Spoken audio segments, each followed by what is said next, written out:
განსხვავებული აზრი.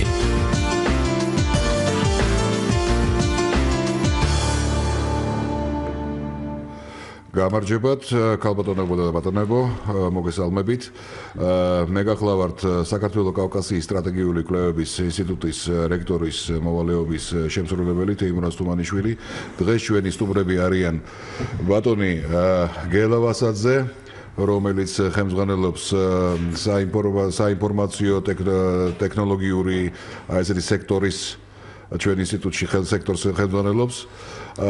ასევე ტექნოლოგიების უბრალოდ ბატონი ირაკლი ტორონჯაძე, რომელიც ხელმძღვანელობს სამეცნიერო სექტორს, სამეცნიერო განყოფილებას ჩვენი ინსტიტუტის. დღეს ჩვენ გვექნება საუბარი ესეთ თემაზე: ჰიბრიდული ომი საქართველოს წინააღმდეგ. ასევე გვექნება საერთოდ ზოგადად ჰიბრიდულ ომზე რითი განსხვავდება ჰიბრიდული ომი ჩვეულებრივი ომისაგან, რა ნიუანსებია, რა შეიძლება ითქვას ამ ჰიბრიდულ ომზე განსაკუთრებით ეგეთ რთულ რეგიონში, როგორც არის კავკასია, სამხრეთ კავკასია ასევე. საერთოდ ბატონებო, მინდა მიმართო როგორც ჩვენ მსმენელს, ასევე ჩვენ სტუმრებს, რომ საერთოდ სხვადასხვა ასოციაციებს იწვევს ეს დასახელება ჰიბრიდული, როგორც ჩვენ კითხველს გაუჩნდა კითხვები, როცა და ასევე მაყურებელს, როცა იყო გარკვეული მასალები გამოქვეყნებული, ასევე თქვენი მონაწილეობით, უშუალო მონაწილეობით, თქვენი ბატონი გელა და თქვენი ბატონი ირაკლი, ასევე რომ რაღაცნაირად განმარტოთ, რას ნიშნავს ჰიბრიდული ომი, რა წინა ისტორია ქონდა ამ ჰიბრიდულ ომებს საერთოდ კაცობრიობის ისტორიაში, თუ შეიძლება ბატონო ირაკლი.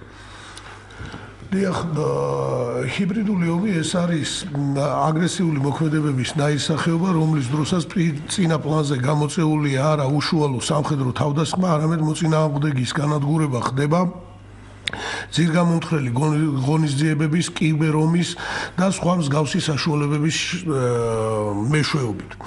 როგორც ცნობილია, ასიმეტრიული ელემენტი ეწოდება ასეთ ელემენტს, არასამხედრო ელემენტი სამხედრო მოქმედებების დროს, ყველა სამხედრო მოქმედებების დროს მეტნაკლებად არსებობს, მაგრამ ჰიბრიდულს უწოდებენ იმ ომს, სადაც ასიმეტრიულ ელემენტს გადამწყვეტი სტრატეგიული მნიშვნელობა ენიჭება საბრძოლო მოქმედებების წარმოებისას. ჰიბრიდული ომი ძველთაგანვეა ცნობილი, მაგალითად ითვლება, რომ ერთ-ერთი პირველი მოხსენიება ჰიბრიდული ომისა აქვს თუ კი დიდეს, როდესაც პელოპონესის ომების დროს იგი აღწერს ესეთ შემთხვევას, სპარტელების სუსტ წერტილს წარმოადგენდნენ ილოტები, მათი მონები, ათენელებმა ძალიან მნიშვნელოვანი ღონისძიებები გაატარეს იმისთვის, რომ სპარტას ილოტები აჯანყებოდნენ და რაღაც მომენტში შეიქმნა ასეთი აჯანყების რეალური საფრთხე, რის გამოც სპარტელები იძულებულები იყვნენ მოლაპარაკებების მაგიდაზე დამსხდარიყვნენ და ზავი დაედოთ. კიდევ ერთი მახასიათებელი ჰიბრიდული ომისა არის ის, რომ ის დროში არის გაწელილი და ამ შემთხვევაში დრო მუშაობს თავდასხმელის მხარეს. ანუ ის, რომელიც უტევს, მას ყოველთვის დრო მის სასარგებლოდ მუშაობს. თუ ავიღებთ უახლოეს ისტორიას, უბრალოდ ახალ ისტორიას, ალბათ ჰიბრიდული ომის ყველაზე კარგი მაგალითი არის ცივი ომი, როდესაც მეორე მსოფლიო ომის დასასრულისთვის რუსულ გენერალიტეტში გასცა მოსაზრება, რომ შეეტიათ მოკავშირეებისთვის და ჩაეყანათ ისინი ატლანტიკაში. მაშინ ეს საკითხი სტალინის დავალებით შესწავლილი იქნა, რის შედეგადაც რუსული გენშტაბი მივიდა დასკვნამდე, რომ იმ ეტაპზე არ ჰქონდათ მათ ძალა დაემარცხებინათ მოკავშირეებით. სწორედ მაშინ იქნა გადაწყვეტილება, რომ გაეგრძელებინათ ომი აი ესეთი საშუალებით, რომელიც შემდეგ უკვე ცნობილი არის მთელი მსოფლიოსთვის ცივი ომის სახელით და ეს მეთოდები რუსეთის მეზობლებისთვის და დაპყრობილი ხალხებისთვის დიდი ხანია კარგად არის ცნობილი და უშუალოდ საქართველოს ძალიან დიდი ხანია აწყდება ამ მოვლენას. თუ პირველ შემთხვევას ავიღებთ საქართველოს წინააღმდეგ ჰიბრიდული ომისა, ალბათ ეს უნდა ჩაითვალოს, როდესაც პეტრე პირველმა ვახტანგ მე-6-ე მოატყუა, ჩაითრია ირანის წინააღმდეგ საბრძოლო მოქმედებებში, მაშინ ვახტანგ მე-6-ე დათანხმდა რუსეთის სამხედრო კამპანიას და დაიწყო სამხედრო მოქმედებები, ქართული ლაშქარმა გადალახა საზღვარი და განჯაში დაბანაკდა, სადაც მას შემოუერთდნენ სომეხი მელიქები. გარკვეული მიზეზების გამო პეტრეს მოუწია ომის დამთავრება, მან დადო ზავი ირანთან ისე რომ არც გახსენებია თავისი მოკავშირეები და რა დღეში აღმოჩნდა ვახტანგ მე-6-ე ამის გამო, კარგად არის თითოეული ქართველისთვის ცნობილი, განსაკუთრებით გურამიშვილის დავითიანიდან, როდესაც ამაზე გამწარებულმა ოსმალეთმა შემოესია საქართველოს, აღებული იქნა თბილისი, გავიდნენ ბაქომდე. ბატონო ირაკლი, ხო არ შეიძლება თქვა ეგეთ რაღაცა, რომ პრინციპში ჰიბრიდული ომის ძირითადია ესეთი პრინციპი, რაც ესა რომ გახლეჩვა მოწინააღმდეგე საზოგადოების სხვადასხვა სფეროებში, როგორც ტერიტორიულად, ასევე იდეოლოგიურად. შეიძლება ითქვას, რომ ნაწილობრივად რაღაცა ეს ელემენტები იყო შემოტანილი, შეიძლება ჩვენ ვხედავთ ისტორიაში, მაგალითად ესპანეთის იმპერიის მხრიდან, რაც იყო მიმართული ბრიტანეთის სამეფოს მიმართ, რაც ეხება, როცა ცდელობა იყო კათოლიციზმის ჩანერგვის ბრიტანეთის კუნძულებზე და ზუსტად ეს იყო ბიძგი იმისი, რომ ბრიტანეთმა მაგალითად პროტესტანტიზმისკენ დაიძრა საკმაოდ აქტიურად და იმოქმედა ზუსტად აი იმ ესპანეთის გარკვეული დესპანების წინააღმდეგ, რომლებსაც მოქონდათ ეს კათოლიციზმის იდეა, ხო არ შეიძლება რაღაცა ანალოგიები გავაკეთოთ იმასთან, რაც ხდებოდა კავკასიაში ბოლო 3 საუკუნე განსაკუთრებით, როცა ხდებოდა საზოგადოების როგორც ან რელიგია იყო გამოყენებული პირიქით იმ სახელმწიფოებთან, როგორც საქართველო, როგორც ის ფაქტორი, რომელიც პირიქით თითქოს აერთიანებს გარკვეულ მეზობლებს, ან სხვა შემთხვევაში პირიქით ხდებოდა გახლეჩვა, როგორც ჩრდილოეთ კავკასიაში, ასევე სამხრეთ კავკასიაში. აი ეს ელემენტები. ესე იგი, რაღაც თითქოს რაღაც ელასტიური ეგეთი სისტემაა, რომელიც ყველანაირად ჰიბრიდული ომი, რა თქმა უნდა, მოიცავს ყველა არასიმეტრიულ ელემენტს, მათ შორის მოიცავს აუცილებლად იდეოლოგიურ მომენტებს და როგორც უკვე ვახსენე, ჰიბრიდული ომი ეწოდება იმ შემთხვევაში, თუ ამ ელემენტებს ასიმეტრიულ არასამხედრო ელემენტებს გადამწყვეტი სტრატეგიული მნიშვნელობა აქვს სამხედრო მოქმედებებთან შედარებით. იგივე საქართველოსთან მიმართებაში და სამხრეთ კავკასიასთან მიმართებაში ერთ-ერთი, რა თქმა უნდა, ძლიერი მომენტი არის საზოგადოების გახლეჩვა. ნებისმიერი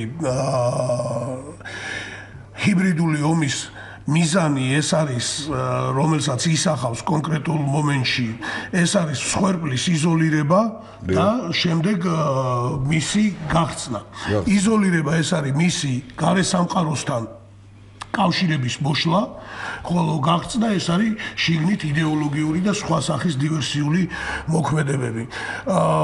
ჩვენ შემთხვევაში სხვადასხვა მეთოდები გამოიყენებოდა, რა თქმა უნდა, აქ იგივე ვთქვათ, ერეკლეს მაგალითი შეიძლება გავიხსენოთ, როდესაც ტოტლებენმა ბრძოლის ველზე მიატოვა, დარწმუნებული იყო შემდეგ ეს გენერალი, რომ ერეკლე დამარცხდებოდა და მისი ჯარი განადგურდებოდა და ამიტომ შემოიჭრა თბილისში, დაიწყო ხალხის ძალად დაფიცება იმპერატორის ერთგულებაზე. შემდეგ უკვე ერეკლემ, როგორც ვიცი, ნაცმის ბრძოლა მოიგო, მოახერხა მან სიტუაციის შეტრიალება, ტოტლებენი რუსებმა გაიწვიეს, მაგრამ რას ხედავთ, რომ მისი მოღვაწეობისთვის რუსეთის იმპერატრიცა მას მიანიჭა ორდენი და მოუმატა სამხედრო წოდება. გენერალ პატპარუჩიკი გახდა და აი ეს ძალიან საინტერესოა, ხო? ალექსანდრე ნეველის ორდენი მიიღო საქართველოში ჩატარებული კამპანიისთვის. ასე რომ ის მოსაზრება თითქოს და რუსეთის თავრობის საწინააღმდეგოდ მოქმედებდა ტოტლებენი ვერავითარ კრიტიკას ვერ უძლებს.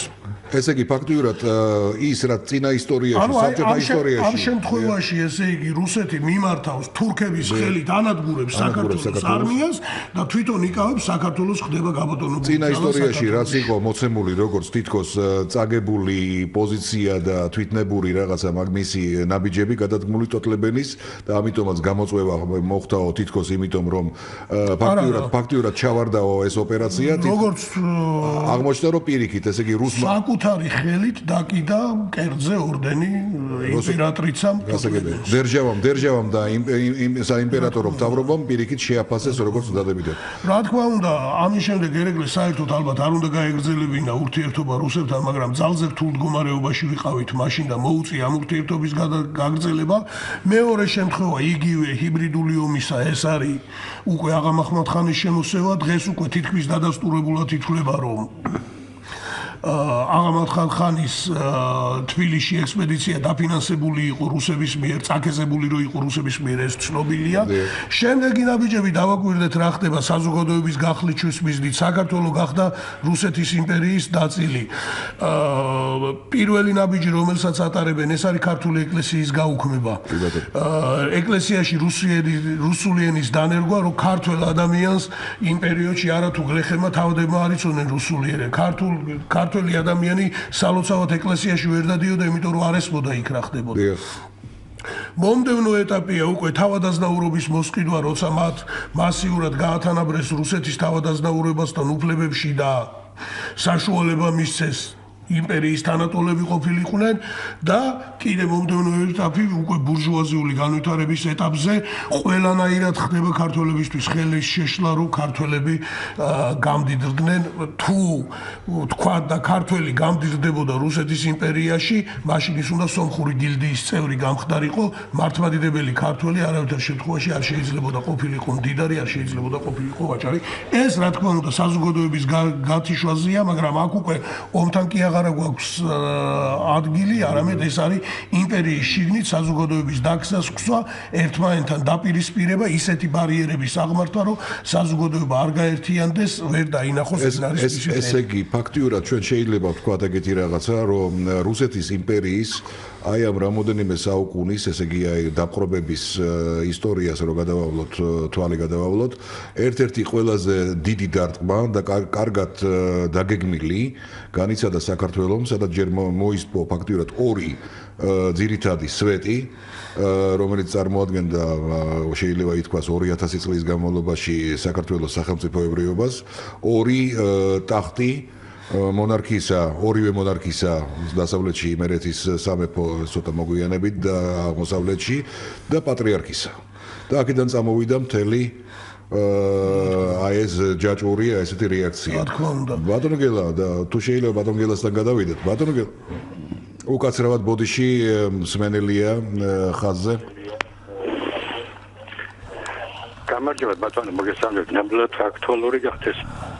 სახები ბევრი შემოწმდა პროცესს დავამატებით ამ ჰიბრიდულ ომების სახეების ეს მაგრამ ეს აი როდესაც ბრძოლა ახლა მაგალითად ვთქვათ რუსეთი საქართველოს მოიყვანეთ ირანს რუსეთის ურთიერთობა მაგრამ აი ესეთ მასშტაბი შეიძლება მაგალითად სოფლიო მთელი რიგი ქვეყნებში გადავიდეთ ვთქვათ მაგალითად ინგლისი, ინდოეთის ომი, ამერიკა, ჩინეთის ომი, ინგლისსა და ჩინეთის ომი და კიდევ უამრავ მაგალითად მე მაინტერესებს აი როდესაც ჰიბრიდულ ომზე ვთქვათ საქმე მის საპირისპიროდ როგორ შეიძლება მოიყვანოთ ვთქვათ მაგალითად აი კადრების აღზრდას ერთ-ერთ ჰიბრიდულ ომში იყო მაგალითად მოსკოვში აღზრდილი კადრები წარმოადგენენ რუსეთის შემდგომ დასახსნელად რასაც დარჩენილია ძალებით მაგრამ აი ვთქვათ ამერიკაში აღზრდილი კადრებიც მიეკუთვნება იმ ერთ-ერთ ელემენტს რომელიც მე მისი დასახდე იხება მაგრამ აი საპირისპიროდ როდესაც უპირისპირდ ჩვენ ჰიბრიდულ ომს აი ამ შემთხვევაში რამდენად უნდა იყოს თავდაცვა თუ შეტევა უფრო კომპეტენტური რომ თავდამცველის მოქმედება მეჩვედი არ გააჩნდეს სწორედ არის გამოსწორო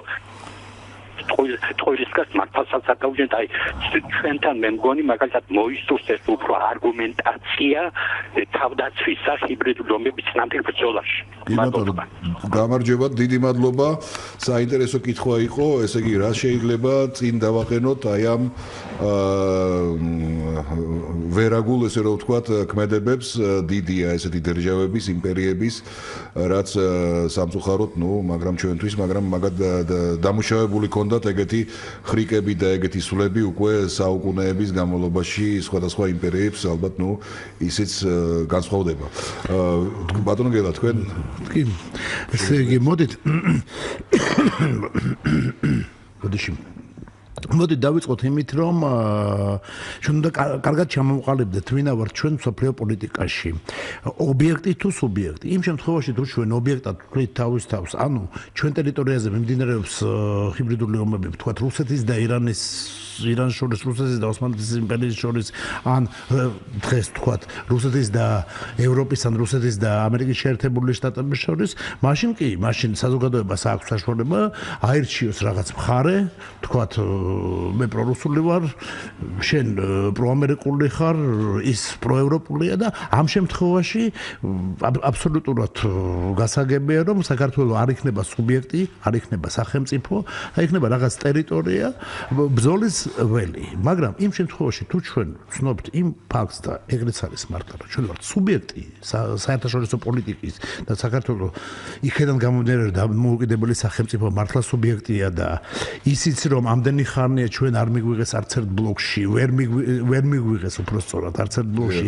იმასზე მეტყველებს რომ ჩვენ ასე თუ ისე უნდა გავუმკლავდეთ რა თქმა უნდა საერთაშორისო თანამეგობრობის მხარდაჭერით მაგრამ ყველა რისკებს ეს იმას ნიშნავს რომ ჩვენ ვართ სუბიექტი და იმ სუბიექტიდან გამომდინარე უნდა შემუშავდეს და საზოგადოებაში უნდა იყოს ის გზნობა რომ ჩვენ ვართ ომში და არა მარტო ჰიბრიდული ომი კი ეს ომი ჰიბრიდული არის მაგრამ ეს ომი ოფიციალურიც არის მოდი თქვათ პირდაპირ იქედან გამომდინარე რომ 2008 წლის აგვისტოს შემდეგ ზავი ხელმოწერილი არ არის ჩვენ მიმყოფებით მედვედევ სააკაშვილის სარკოზის რაღაც ცეცხლის შეწყვეტის ხელშეკრულების რეჟიმში რუსეთთან და აქედან გამომდინარე უნდა კარგად გვეცმოდეს რომ ჩვენ წინააღმდეგ რუსეთი აწარმოებს აგზელებს იმ ომს რომელიც არ დაეწყო რა თქმა უნდა აგვისტოში 2008 წელს და დაეწყო პირველი დღიდან დამოუკიდებლობის გამოცხადების და ამ ომში ჩვენ ვართ სუბიექტი და ყველა ჩვენთაგანი ყველა საზოგადოების წევრი უნდა იმით დავიწყოთ რომ უნდა იცოდეს კარგად ესმოდეს ის მომენტი რომ ჩვენ გვაქვს პასუხისმგებლობა აღებული საქართველოს გადარჩენაზე დღეს ჩვენ მომავალი თაობების წინაშე თუ გნებავთ. აქედან გამომდინარე, რადგანაც ჩვენ ვართ სუბიექტი, ჩვენ უნდა ვიმოქმედოთ ჩვენი ეროვნული ინტერესებიდან გამომდინარე. ელემენტარული მაგალითი შემიძლია მე ვიყო, ვთქვათ, ურთიერთობები ირანთან. შტატებს რომელიც არის ჩვენი მოკავშირე, ხშირად ვამბობთ რომ ეგ არის შეერთებული შტატები არიან ჩვენი უსაფრთხოების გარანტი და მართლაც ეგრეც არის. გარკვეულწილად შეუძლია გქონდეს ცუდი ურთიერთობები ირანთან, ძალიან ცუდი ურთიერთობები ირანთან, მაგრამ ეს იმას არ ნიშნავს რომ ეს ჩვენ ავტომატურად უნდა გქონდეს ცუდი ურთიერთობები ირანთან. საერთოდ მტერი ჩემი მტრის, ჩემი მეგობარი ან მეგობარი ჩემი მტრის, ჩემი მტერია, ეს საერთაშორისო პოლიტიკაში უკვე აღარ მუშაობს. ეს არ იგივეა ახალი ფორმულა არსებობს რომ ადრე რომ ამბობდეთ და პოლიტოლოგიის უნივერსიტეტებში პოლიტოლოგიას ვის სწავლობდა ყველა ამბობდა ყველა იცოდა ეს ცნება იყო ეგეთი რომ საგარეო პოლიტიკა არის საშინაო პოლიტიკის გაგრძელება ეხლა პირიქით არის საშინაო პოლიტიკა არის საგარეო პოლიტიკის გაგრძელება რას ნიშნავს ეს ჩვენ თუ საშინაო საგარეო პოლიტიკური ორიენტაცია გვაქვს დასავლეთისკენ ევროპული ფასეულობებისკენ და სტანდარტებისკენ ეს იმას ნიშნავს რომ აქაც ჩვენთან საქართველოში უნდა დამკვიდრდეს ეს სტანდარტები. ანუ ომის მარკერები, ომის ასე ვთქვათ, ის წერტილები, რომელსაც შეგვიძლია შევაფასოთ, როგორ ვართ ჩვენ, რა მდგომარეობაში ჩვენ ვიმყოფებით, ხო? ძალიან მარტივი არის. თუ დარტყმა არის ადამიანის უფლებებზე საქართველოში, ეს იმას ნიშნავს, რომ ჩვენ ვაგებთ ომს. თუ დემოკრატიული განვითარება, პირიქით ჩვენ ვიგებთ ამ ომს. ჰიბრიდული ომი არის ამავდროულად ტოტალური ომი. ესეც უნდა გვესმოდეს. ერთი კითხვა მაქვს თქვენთან ბატონებო ორივესთან. ესე იგი ჩვენ შეგვიძლია ვთქვათ ეგეთ რაღაცაზე რომ ვთქვათ და ესეთი რაღაცა რომ საქართველოსთვის მაგალითად როგორც ბრიტანეთის ფორმულა იყო ეგეთი, ალბათ თანამედროვე სახელმწიფოსთვის განსაკუთრებით არა ესეთ დიდ სახელმწიფოსთვის როგორც არიან მაგალითად შეერთებული შტატები ან რუსეთი არ არსებობს როგორც ეგეთი შეიძლება ითქვას მეგობარი როგორც ბრიტანეთს ჰქონდა თავის დროზე ბრიტანეთის მთავრობას ნათქვამი რომ ბრიტანეთს ყავს მხოლოდ და მხოლოდ მოკავშირე იმ ინტერესებიდან გამომდინარე რომელიც დღეს ან გარკვეულ პერიოდში არსებობს მაგალითად ნუ არა ეს არის რასაც ჩვენ ვაკვირდებით მაგალითად განსაკუთრებით პატარა მაგრამ ძლიერი ისრაელის ქმედებებს და პოლიტიკას როგორც შეიქმნა ეს სახელმწიფო დაწყებული მეორე მსოფლიო ომის მერე და დღეს თურმე უკვე გამოცხადებულია ოფიციალურად რომ ისრაელი შედის რეიტინგებით შედის ათეულში ერთ-ერთ ყველაზე გავლენიან ქვეყნებს შორის მსოფლიოში. შეიძლება ვთქვათ რომ უფრო უნდა დავიჭიროთ აი ეს ვარაუდი რომ ესე იგი რაც თქვენ ბრძანეთ რაც ეხება ირანს თუ სხვა ქვეყნებს როგორც ჩვენ უშუალო მეზობლებს ესე იტყვიან ქართულად კარის მეზობლებს ასევე ცოტა მოშორებით ვინც არიან წინა აზიაში მაგალითად იგივე ინდოეთი პაკისტანი ან სხვა ქვეყნები რომ ჩვენ შეიძლება ხანდახან მოქმედებთ უფრო აი ესე ერთგვაროვანად და რაღაცა მაქსიმალისტები ვართ აი ამ გზის ჩვენი განვითარების გზის როგორც პოლიტიკური ასევე სხვა დარგებში მაქსიმალისტები ვართ აი ამ გზის არჩევაში ნუ მე ვერ ვიტყოდი რომ მაქსიმალისტები ვართ ჩვენით მაქსიმალისტებს გვაიძულებენ რომ ვიყოთ მე ჩვენ გულისხმობთ თლიან საზოგადოებას გულისხმობ კი იმ წუთიდან მოყოლებენ ბატონმა გელა მახსენა როგორც კი საქართველოს დამოუკიდებლობა მოიპოვა უფრო ადრეს კი რუსეთმა დაიწყო საქართველოს წინააღმდეგ მტრული მოქმედებები რომლებიც დღევანდელი გადასახედიდან მაშინ ტერმინი ჰიბრიდული ომი არ არსებობდა თორე ეს ტერმინი რო ყოფილიყო რა თქმა უნდა ეს არის ტერმინი ჰიბრიდული ომი დაიწყო როგორც მოიპოვა დამოუკიდებლობა იქ და ჩვენ ვიყავით იმპერიის ნაწილი და ეს ომი არ იყო ეს უბრალოდ იყო მოქმედებები მაგრამ უკვე ჩადო იმისთვის რომ ჩვენ ვიპოვებდით დამოუკიდებლობას და ჩადო ნაღმები ორი გრძელვადიანი ნაღმი რა თქმა უნდა იგივე აფხაზეთის ომის პერიოდში ყოველთვის რუსეთის შუამდგომლობით იდობოდა ზავები შემდეგ ეს ზავი ირღვეოდა რა თქმა უნდა რუსეთის სასარგებლოდ საბოლოო ჯამში დამთავრდა 2008 წლის ომით ასე რომ ჩვენი რადიკალიზმი უფრო მეტად განპირობებული არის ჩვენი შიშით რუსეთის მიმართ და იმ მდგომარეობით რომ ჩვენმა თაობამ ყოველ შემთხვევაში ჩვენი შეგნებული ცხოვრება ომის პირობებში ვცხოვრობთ. კი ეს ჰიბრიდული ომია, სამხედრო ინტენსივობა მაღალი არ აქვს, მაგრამ ყოველ ფეხის ნაბიჯზე არის დაძაბულობა. ასე კი ჩვენ შეიძლება ვთქვათ რომ 26 წელიწადი ჩვენ ფაქტიურად ომის პირობებში ვართ. ომის პირობებში საქართველოს 26 წელია ომის პირობებში არსებობს და გააგრძელებს არსებობას. შესაბამისად, ჩვენი რადიკალიზმი არანაირად გასაკვირი არ არის.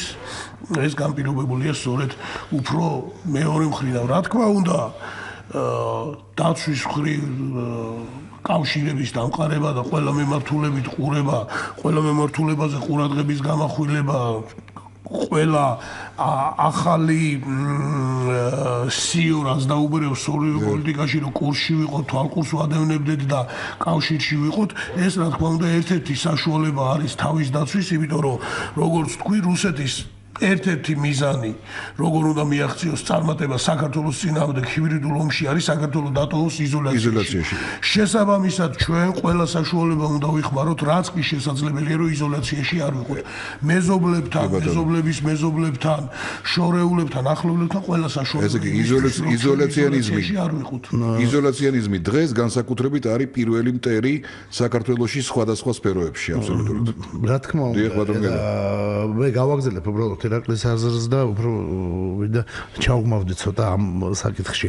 ანუ შეხედეთ ნებისმიერ ვარიანტში საქართველოს ინტერესებში, თქვენ რომ ახსენეთ საქართველოს ინტერესებში რაც შედის, ის არის მთავარი და არა რაღაც იდეოლოგიური დოგმა, რა თქმა უნდა, მაგრამ საქართველოს ინტერესებში შედის, მოდით პირდაპირ ვთქვათ და აუცილებელიც არის განვითარებისთვის დიდ სივრცეში შესვლა.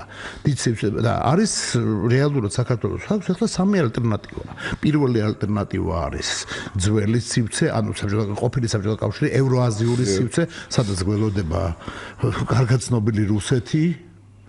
მეორე ალტერნატივა არის ახლად გაჩენილი არის თურქეთის პროექტი, რომელიც არ არის ჯერ ჩამოყალიბებული ბოლომდე, მაგრამ პანოსმანიზმის პროექტი ასე თუ ისე უკვე არსებობს და დარწმუნებული ვარ, რომ ანკარა დიდი სიამოვნებით მიგვიღებს ამ პროექტში როგორც მონაწილეს და მესამე ის პერსპექტივა, მესამე ვარიანტი ჩვენ გვაქვს ევროკავშირი. ანუ რომელი გვირჩევნია, რომელი ვარიანტი შეიძლება უფრო მეტად საქართველოს ეროვნულ ინტერესებს. ჩემი აზრით და ეგ მე მგონი უმეტესი ქართული საზრი არის ევროკავშირი, იქიდან გამომდინარე, რომ ჯერ ერთი სტანდარტები არის ყველაზე თანამედროვე, ყველაზე მოწინავე თავისუფლება არის და რაც მთავარია. არც ერთ სხვა პროექტში, ევრაზიულ კავშირში ჩვენ სუბიექტურობას ვერ ვინარჩუნებთ. პანოსმანურ პროექტში შეიძლება იგივე განმეორდეს, რაც იყო თავის დროზე. ანუ რაღაც ფორმალური სუბიექტურობა ჩვენ შევინარჩუნებთ, მაგრამ რეალურად დავკარგოთ ეს სუბიექტურობა და ევროპის ვარიანტში ჩვენ ვინარჩუნებთ სუბიექტურობას და ჩვენ იმ პროექტის ფარგლებში შეგვიძლია დავიცვათ ჩვენი ინტერესები. ეს ძალიან პრინციპიალური მომენტია. და ალბათ არ არის ის შემთხვევითი, რომ ბევრი რაღაცაში, რაც ეხება იგივე საკანონმდებლო ბაზას და სხვა რაღაცას, რაც დღეს ბოლო წლები უკვე პრინციპში საქართველოს ამით გამოირჩევა, ბევრი რაღაცა ძალიან წააგავს ევროკავშირის სტანდარტებს და ჩვენ უახლოვდებით ნელ-ნელა სხვადასხვა სფეროში. სამწუხაროდ ჩვენ ფორმალურად უახლოვდებით რაღაცებს, მაგრამ მენტალურად დიდი გზა გაგვაქვს ძალიან გასავლელი. იმისთვის რომ მიგიღონ დიდ ოჯახში და თავისიანად მიგიღონ, რაღაცნაირად უნდა შესაბამისობაში მოეყონოს შენი მენტალური წყობა. წლების განმავლობაში, საუკუნეების განმავლობაში სამწუხაროდ ჩვენ მოწყვეტილი ვიყავით იმ ევროპული რა არის ქრისტიანული სამყარო, სიმქრისტიანული სამყარო და რომელიც ვითარდებოდა თავისი გზით და ახლა ჩვენ უბრალოდ უნდა დავუბრუნდეთ იმ ევროპულ ოჯახში, იმ ქრისტიანული სახელმწიფოების ოჯახში. ეგ არის გასაგებია. რაც ეხება ბატონებო ბოლო მოვლენებს, რაც ეხება განსაკუთრებით აი ამ ვიზა ლიბერალიზაციის, ესე იგი ევროპარლამენტის მიერ ვიზა ლიბერალიზაციის აი ეს მიღების უბრალოდ მათ მიერ რატიფიკაციის ამის შემდეგ, რაც მოხდა აი ფაქტიურად ჩვენ ტერიტორიაზე, მაგრამ სამწუხაროდ ჩვენ ამ ტერიტორიას ვერ ვაკონტროლებთ, რაც ეხება მეოთხე ეგრეთ წოდებულ ბაზას ცხინვალის რეგიონში, როცა სულ ამ გამოცხადების მერე ევროპარლამენტის შემდეგ ევროლიბერალიზაციაზე საქართველოსთვის და ქართველებისთვის უცბად მოხდა დიდი მობილიზაცია რასაც რუსული ბაზის 100 სამხედრო ერთეული იყო ჩართული ამ განგაშის, ესე ვთქვათ, განგაშის ქმედებაში და ესწრებოდა დვორნიკოვი ეგეთი გენერალ-პოლკოვნიკი სარდალი სამხედრო ოლქის რუსეთის. შეიძლება ვთქვათ, რომ ეს იყო მაგალითად ან რაღაცა შემთხვევითი უბრალოდ დამთხვევა, თუ რაღაცა ამდაგვარ კიდე რაღაც მოვლენებს და ეგეთ ეს იყო გარკვეული შეიძლება პრესინგი რუსეთის მხრიდან და უნდა კიდე ველოდოთ რაღაცა ნაბიჯებს, ამნაირ ნაბიჯებს, როგორც სამხედროების, რუსეთის სამხედროების მხრიდან, ასევე შეიძლება დიპლომატების მხრიდანაც. ან როგორ ფიქრობთ, ბატონო გელა? რა თქმა უნდა ეს შემთხვევითი არ იყო, მაგრამ მეორეს მხრივ მე რო ვთქვა, რომ მე ვწლები ლოგიკას ამ მოქმედებების არა. ამ მოქმედებების ლოგიკას რომ ბოლომდე გავაგო, იმათი აზროვნების პარადიგმაში უნდა ეჯდე. საბედნიეროდ ჩემთვის არ ვძივარ იმათი აზროვნების პარადიგმაში. მე შემიძლია ვივარაუდო იმას, რომ რაღაც შეშინების მომენტი იყო, ან რაღაც ძალის დემონსტრირების მომენტი იყო, მაგრამ ჩემთვის მაინც გაუგებარი არის რა ძალის დემონსტრირება და ამით არც შეგვაშინეს, მე მგონი არც ერთი ჩვენთაგანი არ არის შეშინებული და საქართველოს მოსახლეობა უმეტეს არც გაფრთხილების ფორმა არის, არც გაფრთხილებაზე. გეტყვით პირდაპირ, თუ რუსეთს, დღევანდელ რუსეთს ექნება პატარა შანსი მაინც რომ დაიპყროს საქართველო, დაიპყრობს აუცილებლად. თუ ეხლა არ იპყრობს, ესე იგი ეს იმას ნიშნავს, რომ ვერ იპყრობს. საგარეო ფაქტორების გამო, იმის გამო, რომ წინააღმდეგობა იქნება და ის რომ იქნება დღეს წინააღმდეგობა, ამას შეჭვიმე არ მეპარება და აქედან გამომდინარე, ეს ძალის დემონსტრირება და ყველაფერი არის მხოლოდ და მხოლოდ სპექტაკლს უფრო გავს და არა სერიოზულ მოქმედებებს. ეგ არის ჩემი აზრი. მე ვფიქრობ, მაინც რაღაც კომპლექსში, როცა კომპლექსში შემოდის საზოგადოებრივია, თუნდაც იმ მიმართულებით, რომ საზოგადოებრივი არის რიგა იყოს, რაღაც გარკვეული ზემოქმედება ასეთ მოქმედებებს აქვს, მაგალითად, აი ვინც ევროპისადმი თქვა სკეპტიკურად არის განწყობილი სიტყვიან, აი რა მოგვიტანა ევროპამ, მაშინ როცა რუსეთი ამაზე გავაბრაზეთ, ხო არ შეიძლება რუსეთის გაბრაზება, რა თქმა უნდა, ესეთ ადამიანებს არ ესვით ყველაზე მთავარი, რომ ჩვენ ვიმყოფებით ომში, რომელშიც რუსეთის მიზანია საქართველოს საბოლოო განადგურება, ჩვენი სახელმწიფოს მოსმობა. ეს უნდა ყოველთვის გვახსოვდეს და აქედან უნდა ამოვდიოდეთ. ანუ, როცა საუბრობთ ჰიბრიდულ ომზე, ეს არის არა რაღაც განყენებული ცნება, არამედ ეს არის ჩვენი ყოველდღიური ცხოვრება, საცა ყოველ ფეხის ნაბიჯზე გველოდება ის ხიფათი, როდესაც მტერი ჩასაფრებულია, როგორმე დაგასუსტოს, როგორმე მოადუნოს შენი ყურადღება, როგორმე ჩაქცეს ზურგში მახვილი. და ეს ყოველთვის უნდა გვახსოვდეს, ასე რომ აი ესეთი ძალისმიერი მეთოდები არსებობს, რა თქმა უნდა, ეს მსმენელმა დაგვისვა შეკითხვა, როგორ შეიძლება ჰიბრიდული ომის წინააღმდეგ ვიმოქმედოთ. მაგალითად, საბჭოთა კავშირი თავის დროზე ლენინმა შეკრა სწორედ ჰიბრიდული ომის მეშვეობით, ჰიბრიდული ომებად უნდა იყოს გაგხილული, როგორც აზერბაიჯანის, სომხეთის, საქართველოს დაკავება, ისე უკრაინის დაკავება. მსმენელია ეთერში. გამარჯობათ. მოგესალმებით ბატონებო. გამარჯობათ. ორი პატარა კითხვა მაქვს. აი ხა ევროკავშირის თავისებების შემდეგ რუსეთის ცდილობს და შეიძლება უვიზოები გამოაცხადოს. ეს არის მე მგონი ჰიბრიდული ომის შემადგენელი, ესეთი და მეორე დღევანდელი ეს ვიკილიქსის წერილების გამოქვეყნება, ეს არის ომის ნაწილი, ჰიბრიდული ომის ნაწილი და აჟიოტაჟს აწოვიდნენ ჩვენში რაღაც შესრულებზე. მადლობთ. ეხლა მეორე მსმენელიც არის ეთერში. გამარჯობათ. ესეთი შეკითხვა მაქვს.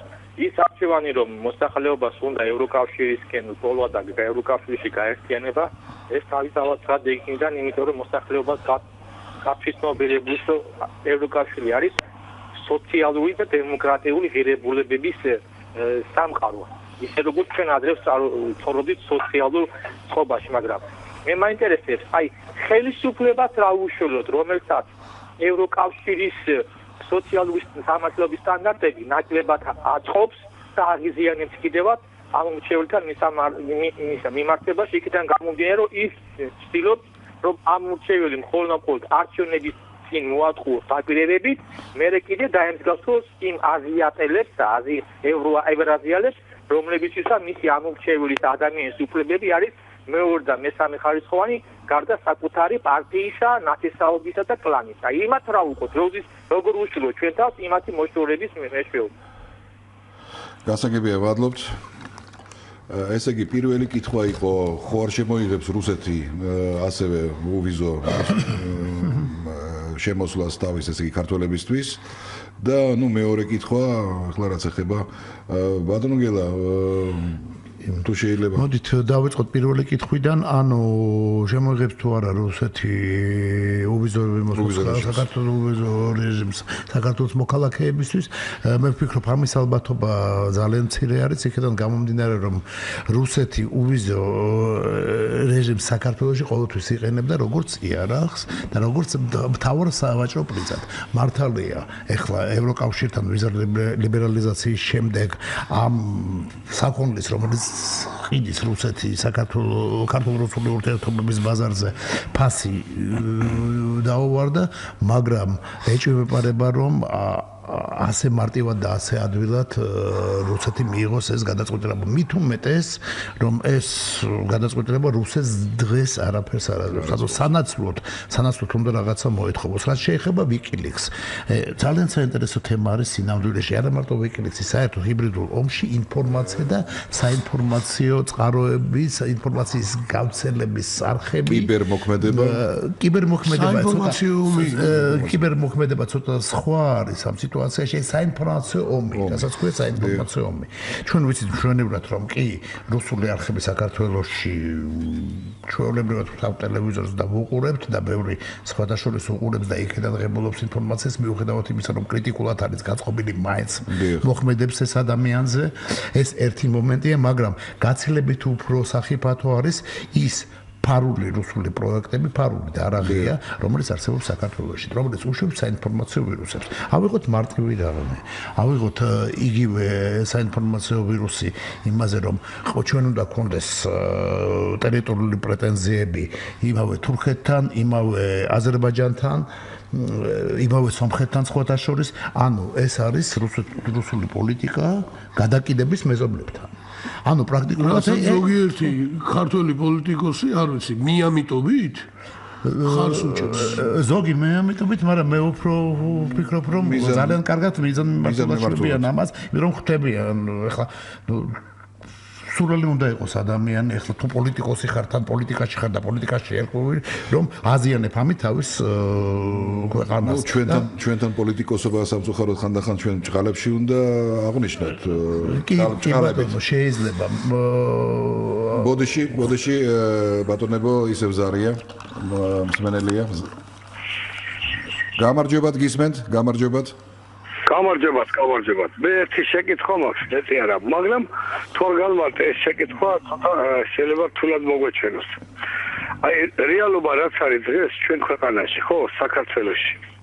არის ის რომ ფაქტია ესე იგი, ჩვენ ამ ამერიკულმა და ევრო მიმართულებამ რა დღეს ჩავყარათ უკვირდებით, ღრმად უნდა დაუკვირდეს, აი საქართველოში რა ხდება.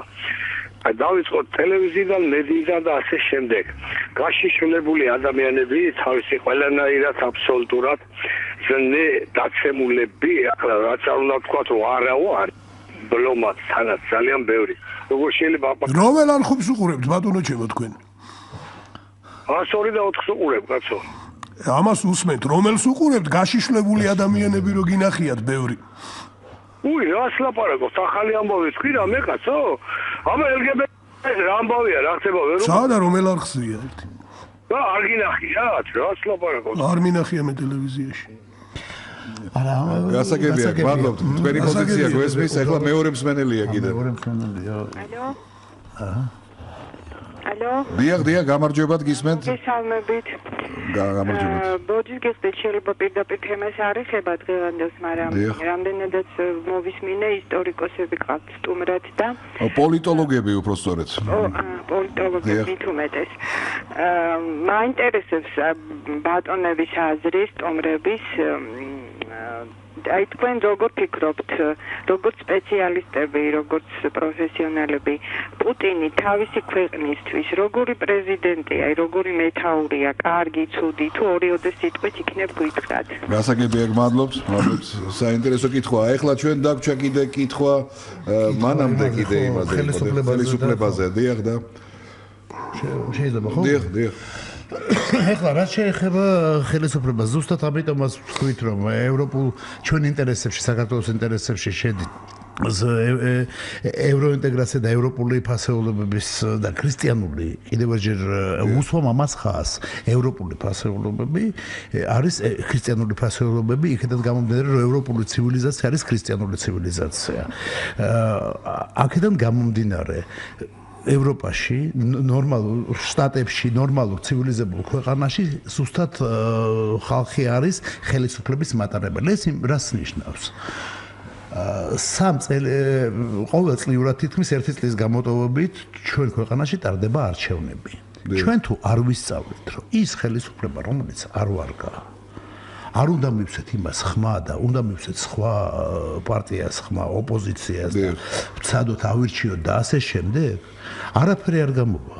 ანუ ის სტანდარტებს არ ამკვიდრებს ხელისუფლებას რა თქმა უნდა შეუძლია შეუწყოს ხელი მაგრამ სტანდარტებს ამკვიდრებს საზოგადოება და ეგ ძალიან მნიშვნელოვანი არის აქედან გამომდინარე მე ვფიქრობ რომ ყველაფერი ჩვენ ხელშია და ჩვენ იმასთან შედარებით რაც ვიყავით 90-იანი წლების დასაწყისში ჩვენ მართლა გავიზარდეთ და კიდევაც მე ოპტიმისტურად ვარ განწყობილი გავიზრდებით მაგრამ სამწუხაროდ ყოველთვის არის წინსვლა მე არის რაღაც გარკვეული პერიოდი უკუსვლა სპირალივით ვითარდება ყველაფერი და აქედან გამომდინარე მე ვფიქრობ რომ ოპტიმისტურად უნდა ვიყოთ განწყობილები თუ ჩვენ ვართ ევროპელები ჩვენ ეგეთი სტანდარტები გვექნება და ნუ LGBT-ზე და იმაზე მე მგონი ირაკლი უკეთეს თუ პასუხებ იქედან გამომდინარე რომ აქ შეფასება იყო ისეთი რომ ირაკლი ერთ ფრაზას ვიტყვით შიშველი ადამიანები და LGBT და ასე შემდეგ იმდენი რამდენის რუსეთში არის საქართველოში ნამდვილად არ არის ძალოვან სტრუქტურებშიც კი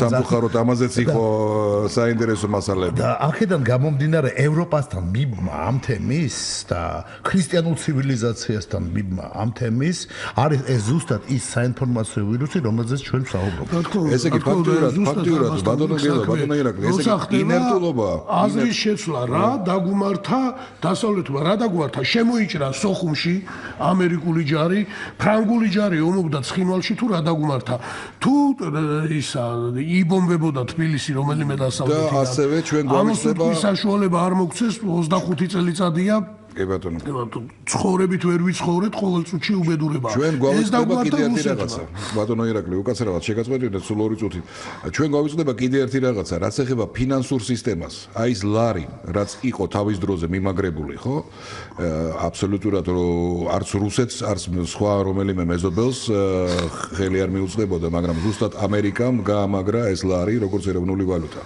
და რომ ამდენი ხანი ამდენი წელიწადი ლარი არსებობდა საუბარია თითქოს და იმაზე რომ დასავლეთს მოაქვს თითქოს და არატრადიციული ღირებულებები რომელიც არანაირად არ შეესაბამება სიმართლეს ეს არის ისევ და ისევ რუსების მიერ შემოგდებული ესეთი საინფორმაციო ომის ნაწილი როდესაც საკითხის გადატანა ხდება ვითომს და მორალურ ჭრილში და ვითომ რუსეთი განსაკუთრებული მორალით გამოირჩევა განსხვავებით რომელიმე სხვისგან არ შეიძლება ერთი სახელმწიფო მეორე სახელმწიფოსგან პრინციპულად განსხვავდებოდეს მორალით ესე იგი ინერტულობა საზოგადოების ინერტულობა რომ დაუბრუნდეთ წინა იმასაც რა ქვია რომ ეს თემა იყოს და მე კიდე ერთი ქალბატონის მანდილოსნის ბოლო კითხვას უპასუხოთ პუტინზე ესე იგი საზოგადოების ინერტულობა რასაც ჩვენი ორგანიზაცია ჩვენი ჯგუფი ყოველთვის უსვამს ხალხს, როცა აძლევს საშუალებას ნებისმიერ ხელისუფლებას ნებისმიერ ქვეყანაში, ეს ინერტულობა აძლევს ხელისუფლებას იმის საშუალებას, რომ გააკეთოს ყველაფერი ისე, როგორც აწყობს იმ ხელისუფლების იმ ელიტებს და არა მთლიანად საზოგადოების ძირითად მასას. რა თქმა უნდა. და მანდილოსნის ძალიან საინტერესო ასევე კითხვა იყო, რაც ეხება როგორიაო პრეზიდენტი პუტინი რუსეთისთვის. თუ შეიძლება ბატონო გელა. პირდაპირ გეტყვით და აბსოლუტურად დარწმუნებული ვარ იმაში, რომ პუტინი რუსეთისთვის არის უდიდესი ტრაგედია და კატასტროფაც. ერთდროულად. მარტივად გეტყვით რატომ? წარმოედგინეთ სიტუაცია, როდესაც 10 წლის განმავლობაში ფასები ნავთობზე და გაზზე იყო ისეთი, რომ უზარმაზარი ფული შემოვიდა რუსეთში.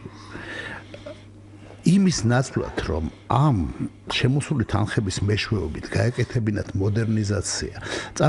იგივე სიტუაციაში აღმოჩნდა რუსეთი ამ მე-20 საუკუნის ბოლოს და 21 საუკუნის დასაწყისში, რომელშიც იყო მე-19 საუკუნის ბოლოს და მე-20 საუკუნის დასაწყისში. მაგრამ შევადაროთ შედეგები. შედეგი იყო ის, რომ ინდუსტრიული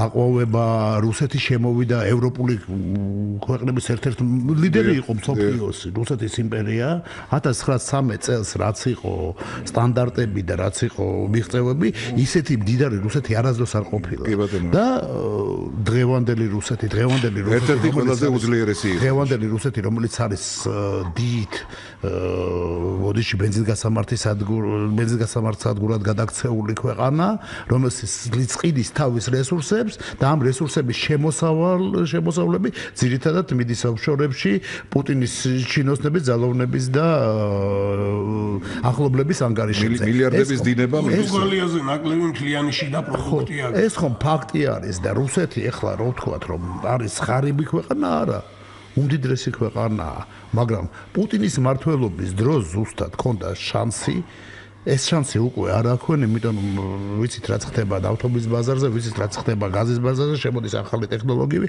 და ეგ შანსი პრაქტიკულად პუტინის ბრალია, რომ რუსეთმა გაუშვა ხელიდან. ეგ არის ფაქტი. როგორ უნდა შევაფასოთ? არაბული მონარქიები აგროვებდნენ ფულს და ემზადებოდნენ იმ პერიოდისთვის, როცა გაიაფთება რუსეთმა ერთ წელიწადში ცოტა აქ დარჩენილი მთელი სარეზერვო ფონდები ამოწურული აქვს დღეს რუსეთს. თან რა შეავს დახარჯული ეს უკრაინის ომში ჩვენს წინააღმდეგ იქაც გიბრიდული ომი და ჩვეულებრივი აბსოლუტურად უაზრო რაღაცებზე მაგრამ ომი რუსეთმა არ იცის ყოველთვის გიბრიდულად ომი. მაგრამ უაზრო არ არის იქედან გამომდინარე რომ პუტინს და მის გარემოსას აინტერესებს ამ სიტუაციაში თავისი ხელისუფლების შენარჩუნებას და არა რუსეთის განვითარება. ესე იგი ხალხური რეჟიმია პუტინი რაც მეუბნები. ჩვენ უკვე ცოტა დრო გაგჩა ბატონებო და გავაკეთოთ შევაჯამოთ ჩვენი დღევანდელი საუბარი. ესე იგი ორი რაღაცა, რამოდენიმე აი 2-3 რაღაცა გამოიკვეთა ამ საუბრის დროს თქვენთან. მე მგონი დაინტერესა მსმენელიც უკაცრავად.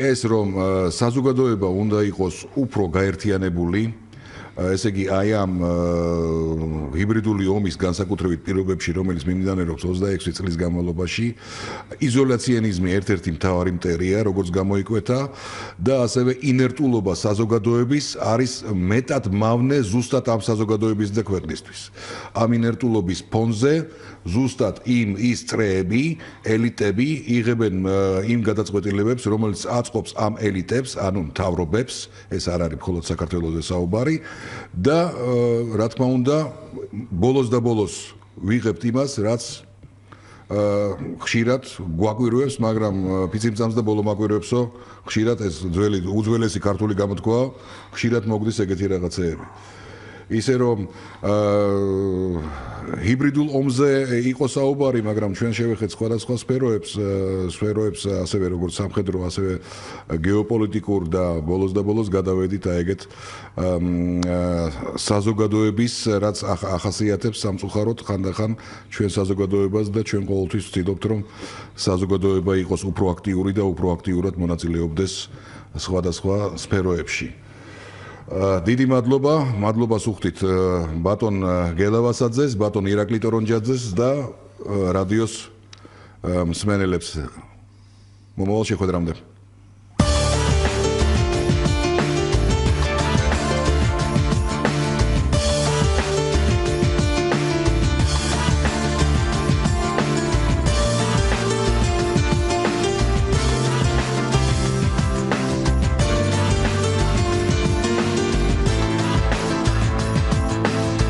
განსხვავებული აზრი